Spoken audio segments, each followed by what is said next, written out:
बिहार के मुख्यमंत्री नीतीश कुमार को क्या बोलना है ये तो पता है, लेकिन क्या नहीं बोलना है शायद ये नहीं पता। अगर ये पता होता तो शायद उनका ऐसा बयान सामने ना आता जिसकी वजह से उन्होंने पूरे डॉट वाले इंडिया अलायंस की धज्जियां उड़वा दी है। यूं तो इस अलायंस के मुख्य सूत्रधार वो कहे जा रहे हैं, कहा तो ये भी जा रहा है कि तमाम विरोधी दलों को वो एक साथ लेकर खुद आगे बढ़ा रही हैं, लेकिन जो तुच्छ बयान उनका सामने आया उसने किरकिरी करा दी पूरे अलायंस की, और बाकी नीतीश कुमार की तो धज्जियां उड़ ही रही हैं। कहा तो ये भी जा रहा है कि अब उन्हें अपने इस बयान के बाद न सिर्फ माफी मांगनी पड़ेगी बल्कि इस्तीफा भी देना पड़ सकता है। क्या कुछ कहा सुशासन बाबू ने, पहले जरा वो सुनिए, उसके बाद आपको आगे की खबर बताएंगे। पूरी चीज न है तो जो हम लोगों ने कहा कि अगर पढ़ लेगी लड़की और वो जब शादी होगा लड़का लड़की में तो जो पुरुष है वो तो रोज रात में जो सदिया होता है उसके साथ करता है ना, तो उसी में और पैदा हो जाता है।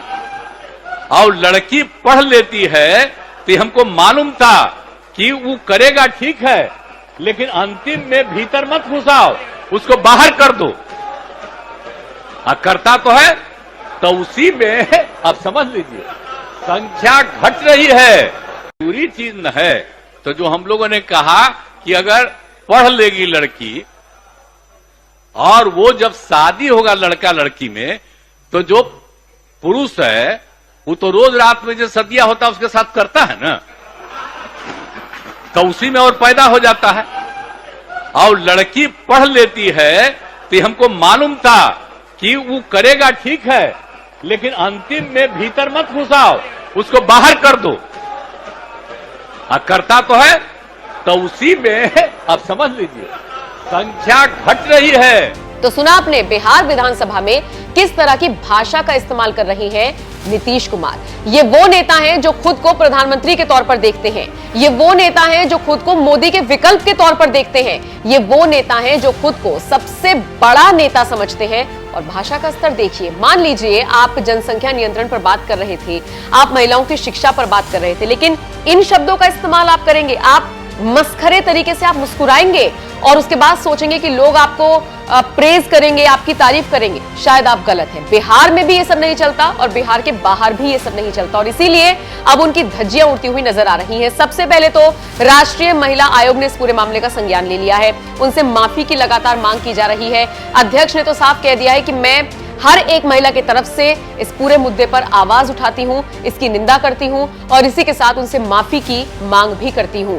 आपको बताते चले, एनसीडब्ल्यू की तरफ से कहा गया है ऐसी टिप्पणियां न केवल प्रतिगामी हैं बल्कि महिलाओं और उनकी पसंद के अधिकारों के प्रति बेहद असंवेदनशील भी है। बिहार के मुख्यमंत्री को इन बेहद आपत्तिजनक टिप्पणियों के लिए देश भर की महिलाओं से माफी मांगनी चाहिए। इस देश की प्रत्येक महिला की ओर से राष्ट्रीय महिला आयोग के अध्यक्ष के रूप में मैं बिहार के मुख्यमंत्री नीतीश कुमार से तत्काल और स्पष्ट माफी की मांग करती हूँ। विधानसभा में उनकी अभद्र टिप्पणी उस गरिमा और सम्मान का अपमान है जिसकी हर महिला हकदार है।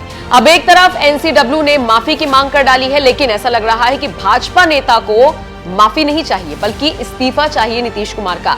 निश्चित तौर पर इतना बड़ा बयान सामने आना था, इतना विवादित बयान सामने आना था, तो फिर इस पर विवाद तो होना ही था, और इसीलिए अब बीजेपी नेता फुल फॉर्म में आ गए हैं, एक्टिव नजर आ रही हैं और नीतीश कुमार के इस्तीफे की मांग कर रही हैं। हल्ला बोल हो रहा है, सड़क से लेकर तमाम मीडिया संस्थानों में बैठकर बीजेपी नेता इस पर अपनी आपत्ति दर्ज करा रहे हैं। चौंकाने वाली बात यह है कि इंडिया अलायंस के जो प्रमुख नेता हैं उनकी तरफ से अभी इस पूरे विवादित बयान पर कोई बयान सामने नहीं आया है, कोई टिप्पणी नहीं हुई है। खैर, फिलहाल आप इस खबर पर क्या राय रखते हैं? नीतीश कुमार के इस बेतुके बयान को लेकर आपकी क्या राय है? कमेंट करके जरूर बताएं।